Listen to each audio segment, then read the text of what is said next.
The fight over the development of historic Ghost Island has been going on since 2016.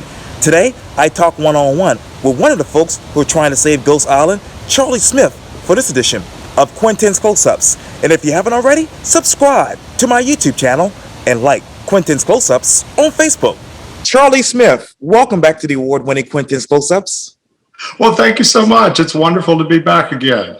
Oh, you're very welcome. Obviously, you're a community activist here in Charleston, and I know obviously you are a real estate broker in charge, but you have been fighting very hard, obviously, with Ghost Island and Lenning Island, which is right there, Maryville and West Ashley. Let me go back to July and August of 2020, because the Charleston City paper wrote 2 articles about the fight over Ghost Island, which is very close to Maryville, as I just mentioned. Reporter Skylar Baldwin wrote this quote: "Residents of the West Ashley's Maryville neighborhood says they will challenge a state permit that could clear the way for future development on an uninhabited island near historically Black communities along the Ashley River, where residents fear the island's purchase and the subsequent improvements in recent years make it unclear if their objections will ever be heard." Let me ask you this, Charlie. How much development has been taking place from, say, July of 2020 to right now? Not a lot since July 2020. Things kind of quieted down. There were some issues that came up, particularly about Lenning Island and construction that had gone on there that was not permitted. The owner submitted some applications to the city, and they were not successful in having the city go back and retroactively permit the work that was already done. And my understanding is that there will not be any further permits for work on the island, primarily because there's no way to get emergency services to the island.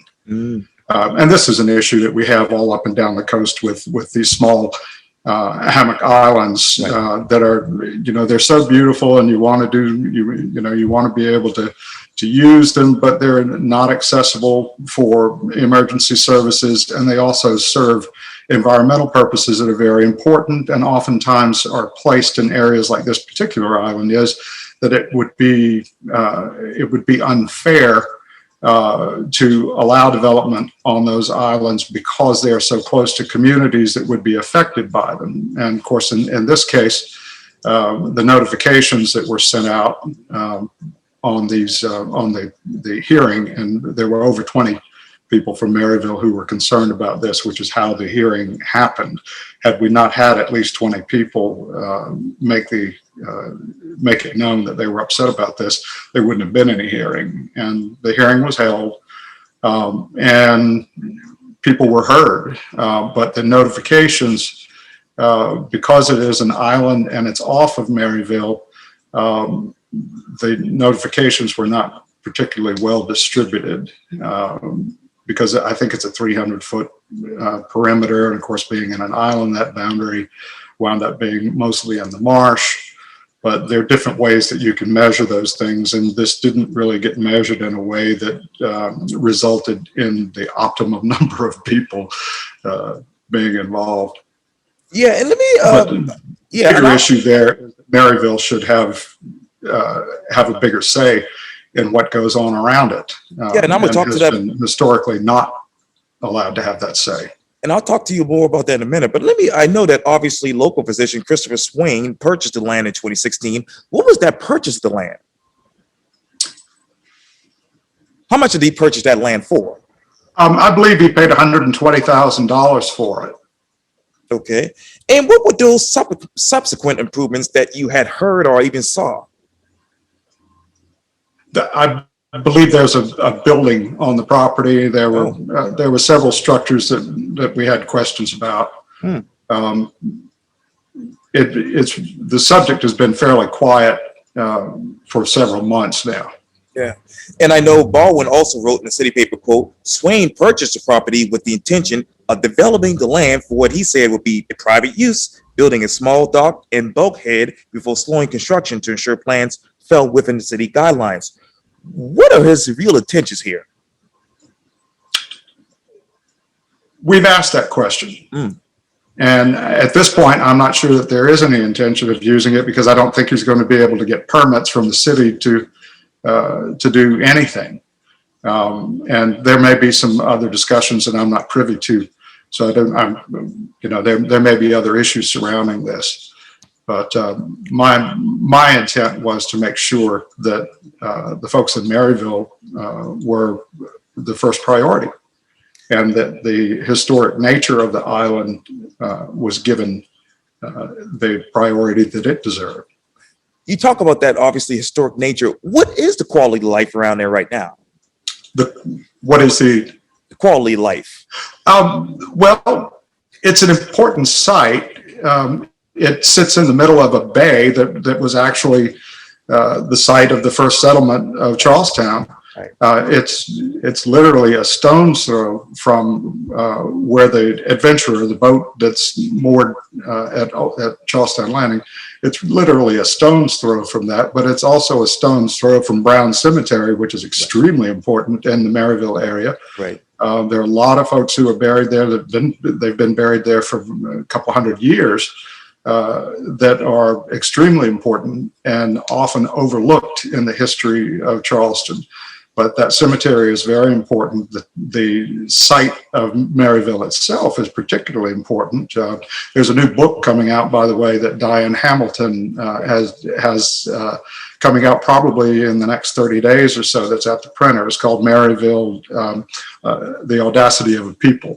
And I had the pleasure of helping with some of the work on that book that Diane has written. And it's an important piece of history that's been overlooked. And let me go back to, obviously, Mr. Baldwin's article in the city paper, and I'm going to reread it again. Swain purchased the property with the intention of developing the land for what he said would be private use, building a small dock and bulkhead before slowing construction to ensure plans fell within the city guidelines. What part of his plans did fall within the city guidelines? None of them. There were no permits issued there. He had some state permits for the dock. Okay. So, and that's a state permitting process, and he had permits there. There was other work that was done on the island without permits that was within the purview of the city, but the city was not particularly aggressive in pursuing their control over those permits either. And I think they were quite surprised when they found what work had been done with no permits. And then the question came up, would that be retroactively permitted? And then what might be permitted, if anything, in the future? And the question was answered by the fire marshal that those permits would not be issued retroactively and that there would be no more permits issued. And you told the city paper this quote: "The thing that gets me, the people of Maryville get systematically excluded. That is, they're always known that this was a cemetery, and they were kind of blindsided that this thing had a private sale in 2016 because it hadn't occurred to them that it was something that was sale in the first place." When did this go up for sale? I think it was 2016 that this occurred. Okay. And there are a lot of questions about how that property, what the allowable use of that property should be. Historically, there's fairly good documentation from at least 1809 we know that there were people that were buried entombed in a mausoleum that existed on the island from 1805 until about 1906. There were quite a few people who were in that tomb, and the island is often referred to as Tomb Island. There was also another in-ground tomb that was next to that. That was a two-chambered tomb, and we also know that there were bodies in each side of that. I personally assume that was a parcel that was sold to the Ori family by the Lenning family for their burial. They were actually next door neighbors of the Lennings. The Lennings owned the Hillsborough property, right, which is now Maryville. Right. And that's where they buried their family. At least from 1801, there was one important Revolutionary War soldier who was buried there, actually two, including Lenning himself. but he was what we would call now the probate judge. And so he made provision for that island to be on the public record as dedicated solely for the use of a cemetery. So that's how it became on the record as a cemetery as early as 1801.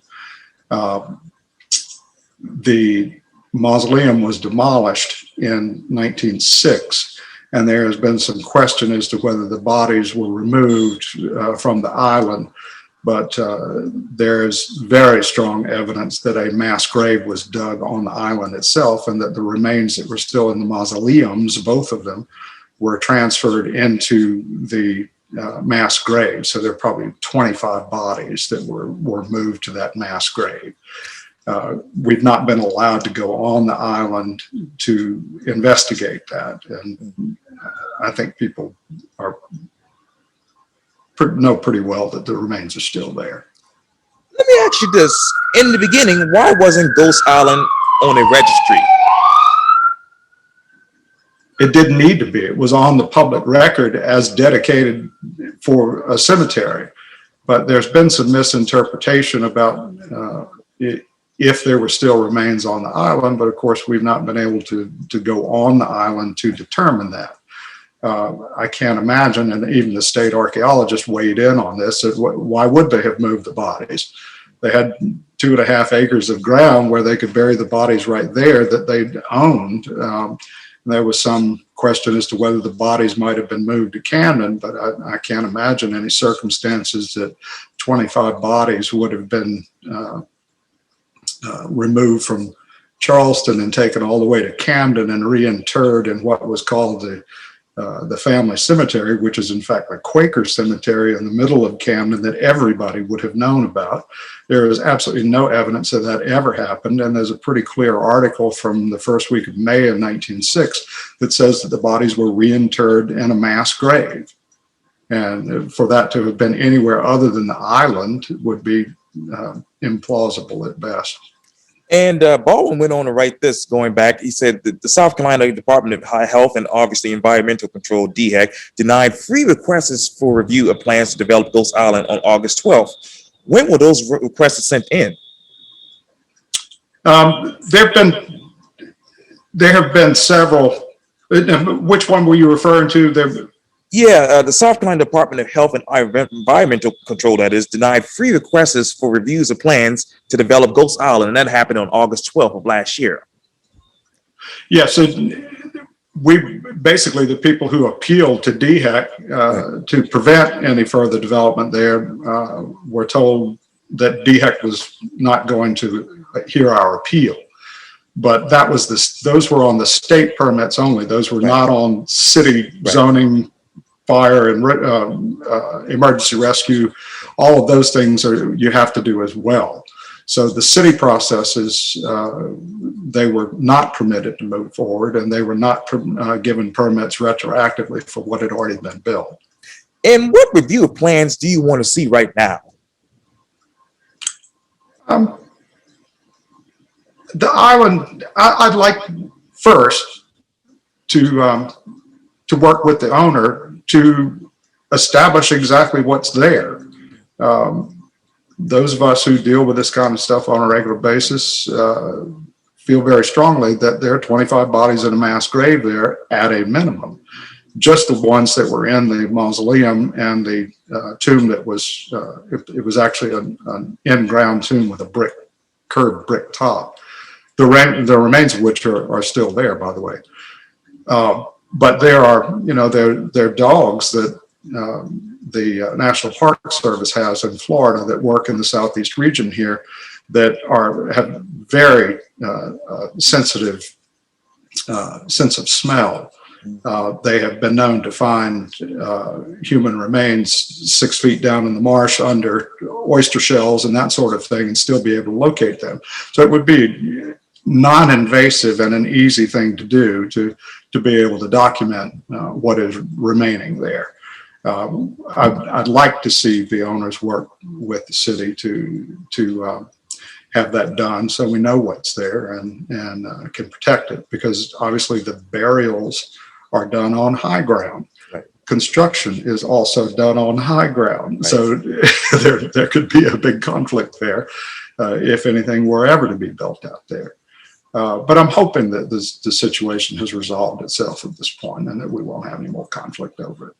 And he also wrote, obviously, Mr. Baldwin said, quote, "The island, also called Leaning Island, has been a center, at the center, that is, of ongoing environmental and historical controversy among residents of Maryville. With conflicting histories dealing with the presence of family burial grounds, questions remain about existing conditions on the island."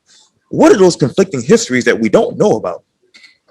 Well, if you had a 2.5 acre island and you had at least 24 relatives whose remains were there, and lots of your family were not living in the city of Charleston anymore, and I mean, these burials would go back 100 years or more, and we're talking about in 1906.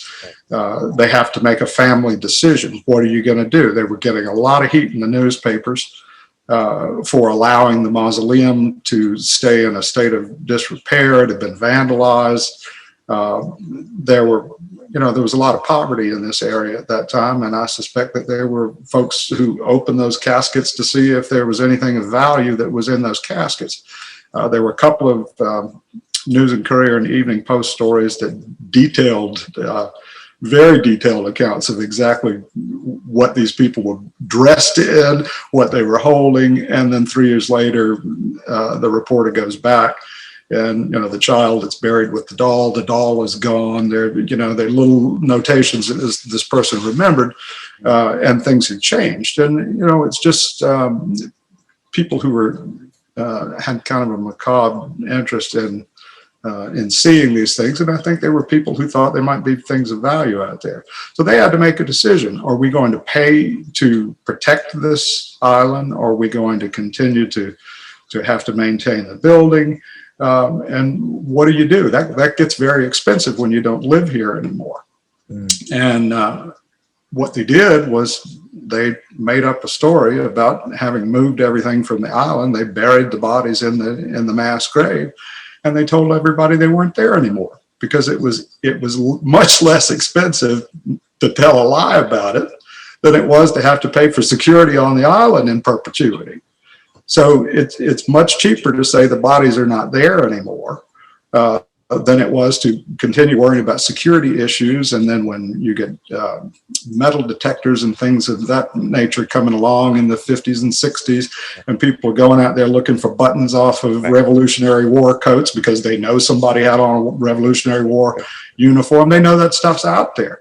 So, what do? The least expensive thing to do is to tell everybody that there's nothing out there anymore. So that's the story that got put out there. And by the way, that occurred as a result of somebody at what is now the Council of Governments proposing that the island be put on the National Register of Historic Places at the same time that Drayton Hall was. And Drayton Hall was having the same problem with vandalism too, because there weren't people living out there, and it's hard to secure those places. So if you can convince people that there's nothing there anymore, that's a much less expensive solution. The problem is that the history gets twisted. And then there's a question, is there anything remaining out there or not? Yes, indeed. And let me ask you this might be a complicated question, but you obviously talked about, emergency services needed to come out there and they couldn't come out there. But how did they reject that site because of a cemetery just to cross over into another burial place? I'm not following you. Yes, sir. How did they? Let me talk to you about the site itself. How did they reject that site because of a cemetery just to cross over into another burial place? Well, Brown Cemetery, yes, sir, was actually the closest point at which and all of this hearing and everything occurred because there was an application from Dominion Energy to bore from Maryville underground and under the creek. And by the way, when you go under the creek, that takes it out of the jurisdiction of DHEC. So if you bore under the creek and come up on the island, then you're not in DHEC's purview, and they get to decide whether or not they're going to have any say in it. Right. And they wanted to do it initially from Brown Cemetery, but they found out that Brown Cemetery was listed on the statewide survey of historic properties. The island was not, even though they were both exactly the same use. But the reality was that the island had been on the record as a cemetery since 1801. Right. But that record was so old, and there hadn't been any burials out there since, you know, in probably a couple hundred years, there hadn't been any burials out there. So there was no current record that people could find. You had to really dig, because that's in, you know, that's in the will of Charles Lenning, who died in 1813, and he references a piece of it that he sold to the Ories in 1801. So we know that it's been on the record since that time as a cemetery, but there was no reason to continue referring to it because nobody was being buried out there. And I think most people, it never occurred to them that that island would be sold for development. And then it was. Now, what is your understanding about the existing conditions on the island? Well, it is now on the statewide survey of historic properties. So it's on the list now. So there's some more protection there. I don't think there's anything happening out there at this point, and I hope that continues to be the case. Okay. And I know that Mr. Baldwin later wrote, quote, in July, DHEC granted a permit allowing utility infrastructure to be extended to the island from the historically Black Maryville neighborhood in West Ashley. What is your interpretation of that utility infrastructure? You don't spend that kind of money on underground, under the creek infrastructure unless you have plans for something that is of high value. Now, whether, you know, I don't know what Mr. Swain's intentions were. I know he's, you know, and we've, you know, we're, like I say, he's not been pushing this lately, and neither have we, because frankly, I think we've kind of come to an agreement over what's not going to happen out there. And without the ability to develop it, I don't see the value in putting that kind of money into infrastructure, but Mr. Swain would be the one to make that decision. But, and he's been extremely generous to the Citadel. There are many facilities over there. His family's been a long time connected with with Citadels, and he's been incredibly generous to the institution. But our concern was that it might wind up being used as a fundraising site, a venue, which would affect the people who live in Maryville. And also in the city paper, Mr. Baldwin wrote this quote. Actually, the CCL officials over at the Coastal Conservation Lease wrote this. Though the direct impacts of the critical area from this drilling project do not significantly negatively affect the wetlands adjacent to the mainland West Ashley and the marshes adjacent to Ghost Island, there is a significant risk that the project will in fact impact significant historical and cultural resources that have not have been surveyed and documented properly. Out of those resources, which ones haven't been documented properly? Well, the island itself, there was no need to do anything out there because nobody thought there was ever going to be anything other than the old cemetery out there. But the truth of the matter is, it's a high ground island in the middle of a bay between Charlestown Landing and Governor's Point, which is where the Lord's Proprietor's experimental plantation was, where they tested different products to determine what was a viable source of agriculture, food, and also income crops for not just South Carolina, but for the South. It was an important piece of property. And I can't imagine that a high ground island halfway between those 2 points wouldn't have been used for something at some point.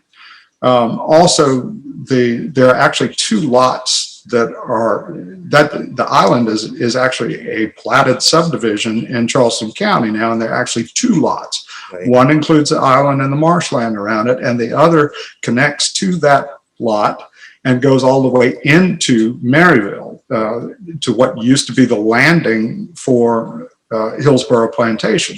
Right. That is now all marshland. I don't think there's much high ground on that lot at all. But in 350 years of that landing being used, I can't imagine that there wouldn't be something of archaeological significance in the marsh. I mean, it just would stand to reason.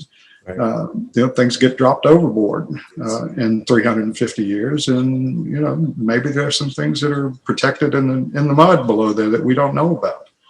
But it's very significant, and it's certainly significant to the folks who live in Maryville. And what is the future of Maryville in your mind, besides this issue? I think people are waking up to the significance of Maryville. I see more and more about it. There was the Gullah Geechee grant that Senator Quintin was able to get for, I think there were 9 communities in Charleston County. Maryville wasn't on the radar, but people started talking about Maryville, and we got a phone call, and they were like, "Tell us about Maryville." And we wound up being one of the 9 communities that received the grant from the Gullah Geechee grant program, which helped with the production of the book, by the way, that Diane has written. Right. So Maryville, I don't want to speak too much about the history because I want people to buy Diane's book. She's working on it. But it was the first incorporated African-American town in the state of South Carolina. And there was a lot of economic autonomy that was exercised in that community. There was political power that was exercised in that community that was virtually all African-American at the time. And this was 1886 to 1936. And as the town was able to build on that success with the Deming School, and with they had their own health inspector, they had their own jail, they had their own town council. It was a fascinating piece of history. But the town, like many in the United States that had been around for several decades by the 20s and the 30s, had developed some economic autonomy, and that really wasn't going over too well with the white folks in Charleston County. We look at Tulsa and what happened there. You look at Wilmington, what happened there. That violence didn't happen here, but they pulled the plug on the incorporated town of Maryville in 1936 because they weren't happy. White people were not happy with the economic and political autonomy that was being exercised there.